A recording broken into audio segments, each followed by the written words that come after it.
An independent United Nations probe investigating rights violations in Iran has condemned attacks by Israel and the United States on Iran, as well as Tehran's retaliatory strikes across the region, saying that they violated the UN Charter. Well, the UN Charter bans the use of force against the territorial integrity or political independence of any state. The probe expressed deep shock over a strike that hit the Shajareh Tayyibeh girls' school in Minab in southern Iran last week, the first lady of the U.S. and Israeli attacks. The first of the U.S. and Israeli attacks. Well, most of the victims appear to have been schoolgirls that were aged between 7 and 12 years old. Earlier, a separate UN panel of experts said more than 160 children were killed, citing reports. Now, the fact-finding probe said the Iranian population is now caught between a large-scale military campaign that may go on for weeks and a government in Tehran with a long record of human rights abuses. Well, we have research professor at the Nigerian Institute of International Affairs, Professor Femi Otubanjo, joining me now for a conversation about the UN in a changing world order. Exactly how relevant is the UN in the face of Trump's Board of Peace? Does the UN need to be reformed or scrapped? It's great to have you on the show. Good afternoon, Professor Otubanjo. Good afternoon. Nice of you to have me. I'm happy to be here. Great to have you here. Well, the Board of Peace has been welcomed by the UN Security Council Resolution 2803, yet its charter, as we know, named Donald Trump as the chairman for life. How can an organization with no democratic term limits coexist with the UN's mission of any kind of sovereign equality? Well, the United Nations recognizes the Board of Peace as a contributor to the peace building in the Gaza area. It expects that its tenure will be just for about a month or so. But of course, Donald Trump has expanded it to a parallel international organization. Obviously, we don't know the intention. We don't expect that if what Donald Trump, if the agenda of as advertised is what is the case, we are looking at an organization that wants to take over the United Nations because he's talking about the Board of Peace will help to end the prospect of World War III. It will bring peace to the world. These are the part of the mission of the United Nations. So essentially, the Board of Peace is not a desirable alternative because, in fact, it's an aristocracy of nations, those who can pay $1 billion to join. So the United Nations is an equal opportunity organization that allows everybody to join once you are independent. So we do not see the Board of Peace as a rival, but it's a supplanter, a usurper that will ultimately wish to take over the activities of running the world. Usurper, indeed. And it seems that Antonio Guterres, the Secretary General of the UN, has had a constant headache since his tenure has started. Is it really a realistic threat that the BOP could replace the UN entirely?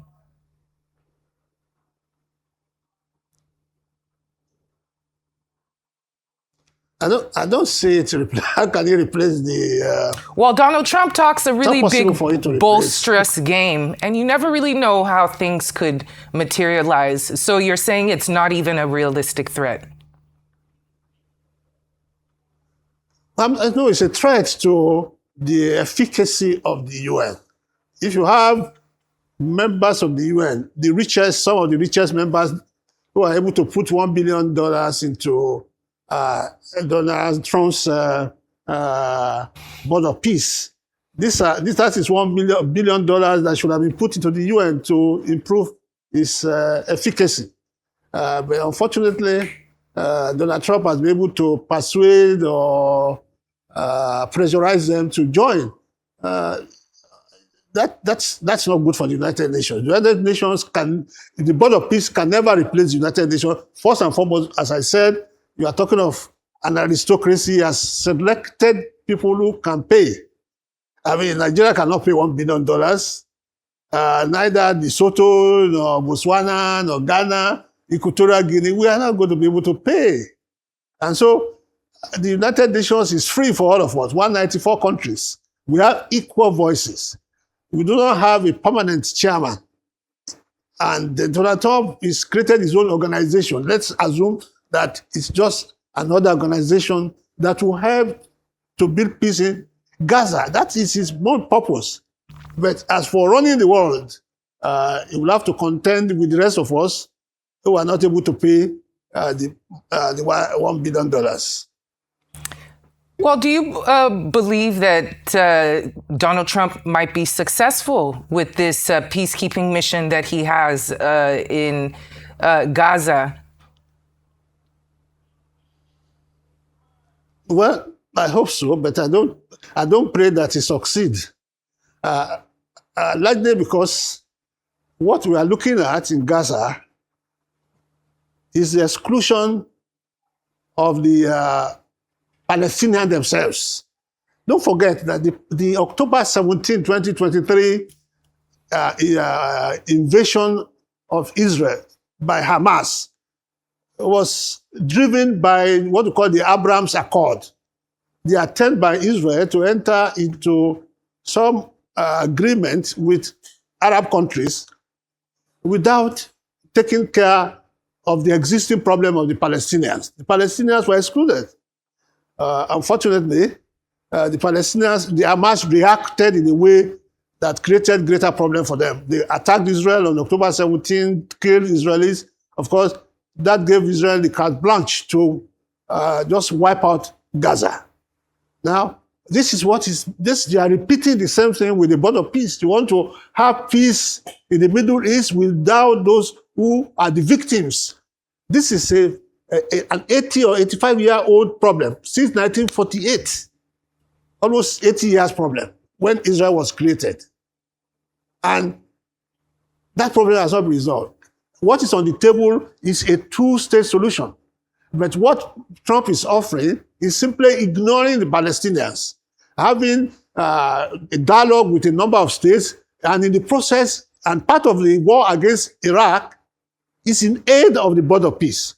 Destroy Iraq, make it unable to support liberation activities in Israel. Once Iraq is conquered, what you're going to get is a pliant Iraq that will not be able to support Hamas or Hezbollah or the Houthis. And once you have eliminated all those liberation groups, there will be no agitation for a Palestinian state. So these whole things are a complex maneuvering that is going on in the world. And it's unfortunate. The Board of Peace is not good for the world. It's not good for the Palestinians. And it's going to disenfranchise. It's going to take away the rights of the Palestinians to their own sovereignty.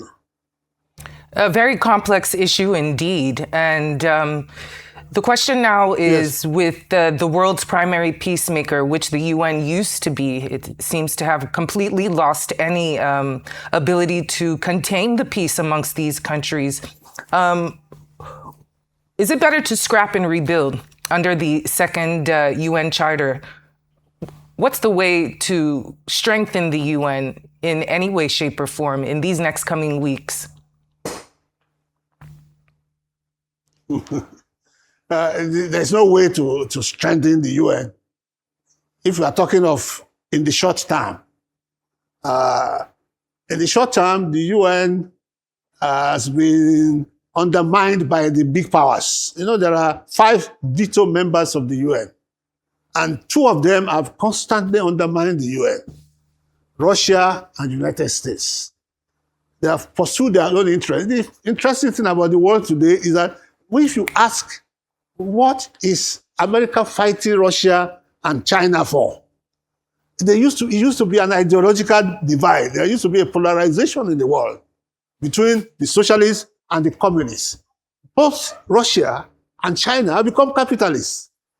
So what America is fighting for is to remain to create a unipolar world in which America is the apex power, and to undermine any other country that wants to rise. That is, in fact, the whole purpose of Venezuela, of Iran, of attacking them, taking their oil, is to prevent China from having access to that oil. China gets 40% of its oil from Iran. And what it's doing is that there's a doctrine, what we call the Wolf's doctrine, that America must never allow any other country to rise, to challenge its universal hegemony. That is what is playing out. And in that process, they will never listen to the UN. Their foreign policy objective is against what the UN preaches, which is equality and peace and sustainable relationship with nations of the world. So, but the UN has other functions that it does. So people sometimes want to throw away the baby with the bathwater. The UN is not just about conflict management. It's about diplomacy, peace, about humanitarian assistance, about development. If you look at the various agencies of the UN, what they are doing, nobody can do it. Look at what the WHO, the World Health Organization, did during COVID. That was the country that supervised a global response to COVID. You have peacekeeping. The United Nations has done peacekeeping in more than 70 countries, providing succor to those who are victims. You have the World Food Program that is concerned about famine and food shortages, food security across the world. You have the Food and Agricultural Organization. You have all these ad hoc organizations that they create today in Gaza. There's the United Nations presence helping with food distribution. So the United Nations is bigger in terms of its agenda than just managing conflict. Although managing conflict appears to be the most dramatic, the most obvious of its challenges. But at that area, it has not done too well because the superpowers have not allowed it to perform. They have always violated the Charter of the UN in respect of attacking other countries. The UN says you cannot be an aggressor to another country unless you are defending yourself. And you can only attack another country if the UN gives you the sanction. If there's overwhelming evidence that that country, like in the case of Iraq, deserves to be attacked. Now, but these people don't listen. So what you want to do with the UN, if you want to change it in the long term, is to look at the veto power. You have to change the veto power. You have to democratize it. It is not possible to remove it. Let us not kid ourselves to think that the veto powers will willingly give up those powers. Nobody does. What you want to do is to fight for democratization. That is, no one country should be able to veto any policy of the Security Council. The veto powers must be, for any veto to be operative, 3 out of the 5 must support it. That is the only way you can begin to decrease the negative influence of the superpowers. Of course, people are saying increase the number of vetoes. If you increase it to 10 and you still give one veto, the power to overturn the decision of the Security Council, you will not be going anywhere. Right. So democratize veto and you begin to see change. The other aspects of the United Nations, they are working. The humanitarian, the developmental, and all the other aspects, they are working. And we hope that they continue to work. And of course, we watch as this situation unfolds in the global region. Thank you, of course, for joining me this afternoon, Professor Femi Otubanjo, for all of your perspectives this afternoon.